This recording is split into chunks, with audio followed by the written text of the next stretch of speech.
Hey guys, so today we have another buying guide episode, but we are going back to the second generation, or also some will say the seventh generation, the beginning of the LD platform from 2011 to 2014 for the Dodge Charger.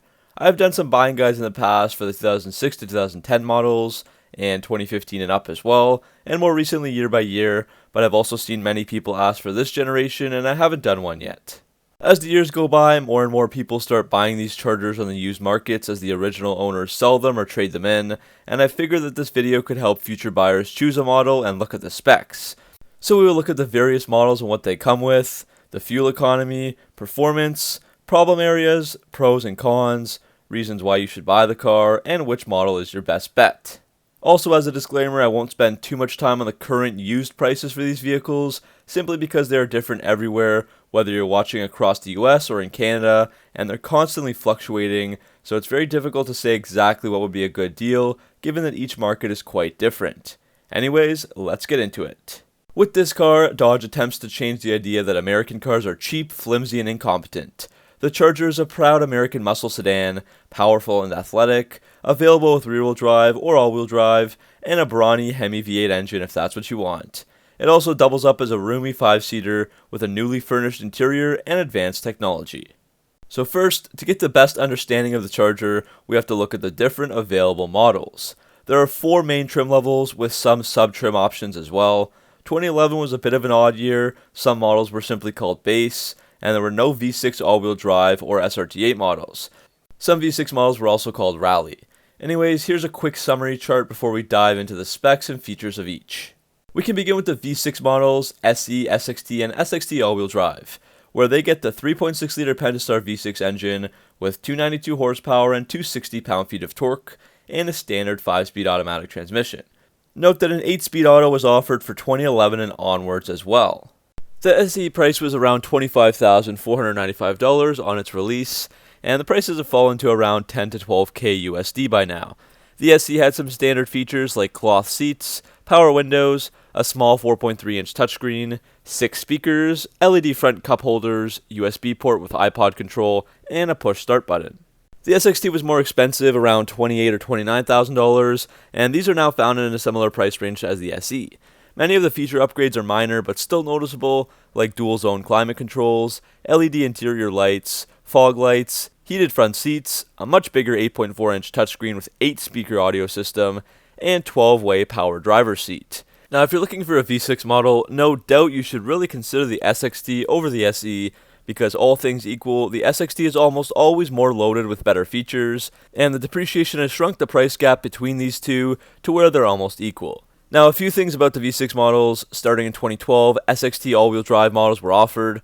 This is an automatic system where the vehicles default to rear-wheel drive, but they switch over to all-wheel drive when specific road and environmental conditions are detected.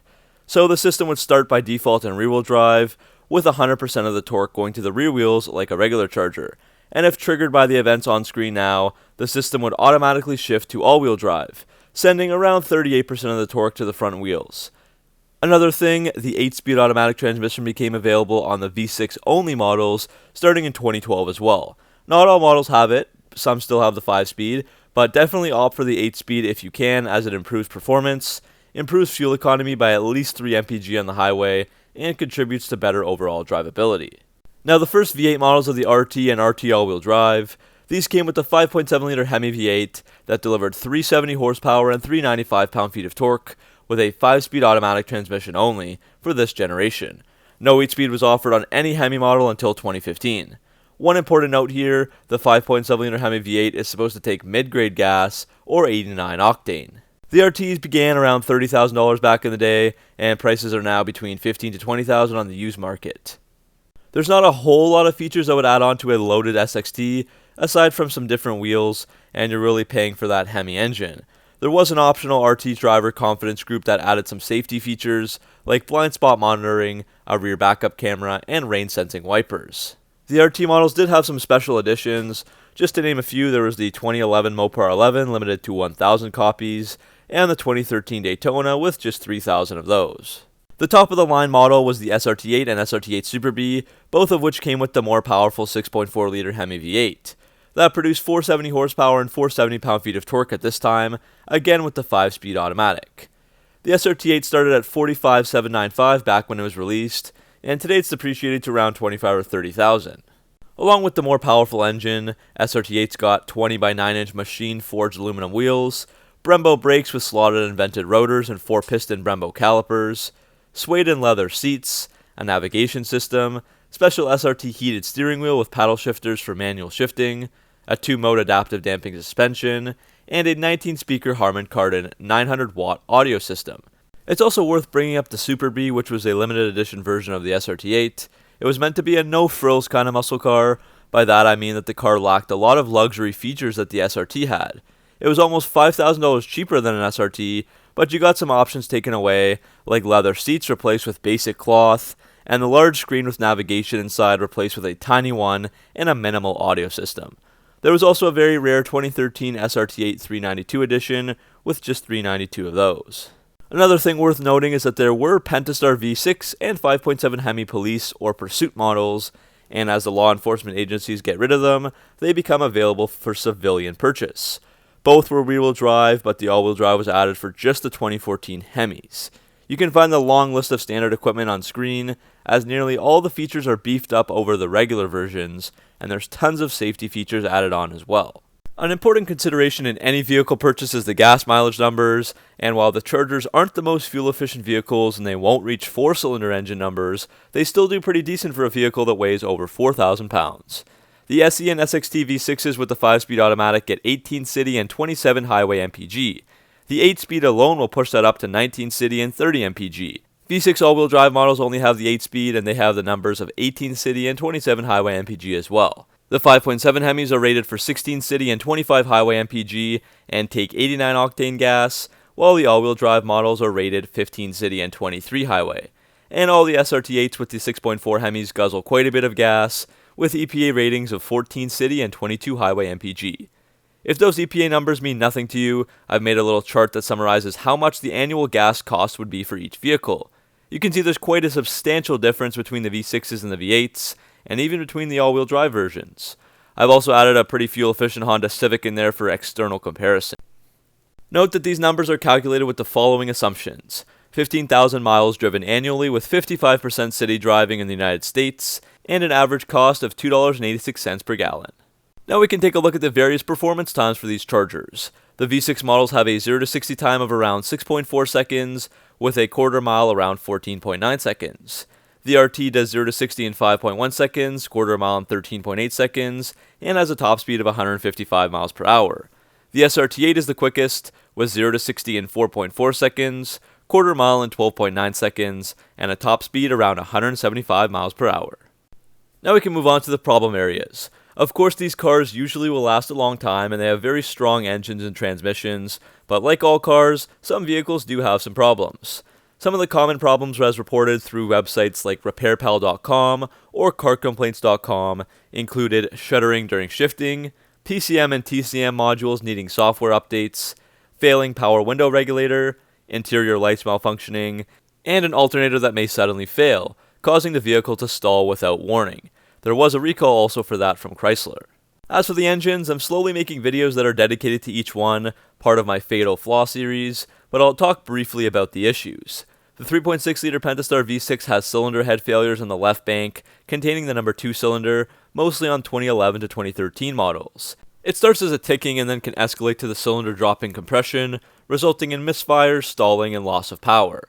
This issue affects between 0.5 to 1% of the early model Pentastar engines. This is something to be wary about, but Chrysler did extend the 3.6-liter Pentastar warranty for 10 years or 150,000 miles for the left cylinder heads on 2011, 2012, and some 2013 models.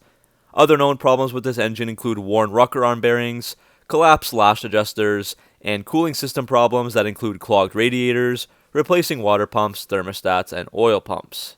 The 5.7 Hemi V8 has a fairly well-known issue where there is inadequate oil flow to the lifter rollers, which results in the lifters seizing up. The lifter then contacts the camshaft lobes, making ticking sounds. The metal-on-metal contact can cause shavings to be found in the oil, and usually the camshaft will be wiped out, and you'll need to replace the lifters and cam. As for the 6.4 Hemi, the same problem can be found with faulty and seized lifters, but to a much lesser degree. I will also say that the 6.4 by design is not built for boost and pushing more power due to limitations with the stock bottom end and pistons. So now I want to look at some of the downsides of these Chargers. Number 1, so-so reliability. The Dodge Charger simply does not offer Toyota-like reliability. This means you're more likely to encounter minor issues that require some professional repair. J.D. Power gives the sedan a 2 out of 5 rating in the dependability department, and most of the Charger's rivals prove to be a bit more reliable in the long run.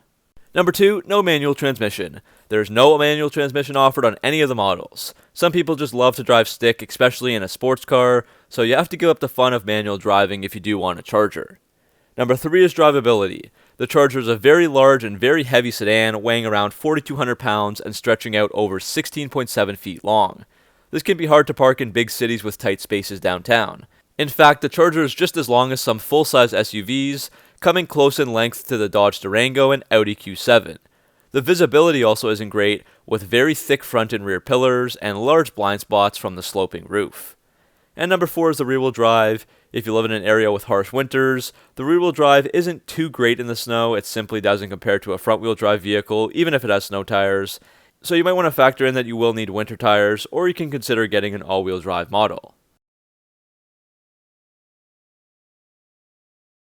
Now we can take a look at some reasons why you should buy this car. Number 1, exciting exterior style. This generation of the Dodge Charger is a gorgeous, aggressively styled vehicle. From its grille to its tail, the Charger has a sleek and athletic look. It takes styling cues from the classic muscle cars of the past and the luxury performance vehicles of today. Even some of the colors offered are unique and bright and really turn heads, like Toured, Plum Crazy, or Hemi Orange. Number 2 is lots of power. The RT is one of the best bang for your bucks on the market with a V8, while the 6.4 makes crazy power that is among the best available in 4-door sedans, and even those V6s pack almost 300 horsepower. Number 3 is a roomy interior. The days of bland and cheap interiors are gone for the Charger. These models have a roomy and well-designed cabin with plenty of space. The dash is pretty attractive, and the optional leather and suede upholstery both look and feel great. The Uconnect is also a great infotainment system with an optional huge 8.4-inch screen. Number 4 is aftermarket support. These cars have so much aftermarket support for almost anything you can think of, so it can be cheaper and easier to modify these cars and customize them to your taste. Lights, spoilers, splitters, you name it, they probably make it for these cars. And the last point I want to make is that this car is such a versatile sedan. The car seats 5 along with tons of cargo space, and it can be your fuel-efficient daily driver if you have the V6, or it can be one of the fastest sedans on the market if you have the SRT8. It's something that you can take your family around in, have long, comfortable road trips, or unleash at the racetrack. Really, it's quite the unique vehicle. So, which model is your best bet? If you have decided on a Charger, these are my recommendations. If you want a family car or a decently fuel-efficient daily driver, go with the SXT model and try to find one with a much improved 8-speed automatic transmission. It's got a V6 that is still powerful with close to 300 horsepower, but also gets 30 mpg on the highway. And the reason I say SXT is because it's loaded with better features and nicer options over the SE for only a little bit more cost. The best bang for your buck model is going to be the RT. The best bang for your buck model is the RT. For the current prices, they aren't all that expensive, and you get a big V8 with a nice amount of torque, a deep exhaust tone, and a very muscular body style. It's the perfect mix of performance and utility, something you can modify and play around with, or use on a road trip. And of course, for the performance junkies, the SRT8 does not disappoint. It will cost the most, but under the hood rests a Hemi engine with 470 horsepower, and most drivers will be more than satisfied with the car's quickness. So overall, the Charger is a fun and unique sedan that looks good and packs a ton of performance. Hopefully you enjoyed watching this buying guide. As always, thanks for watching. Make sure to like and subscribe for all your Mopar content, and I'll see you guys in the next video.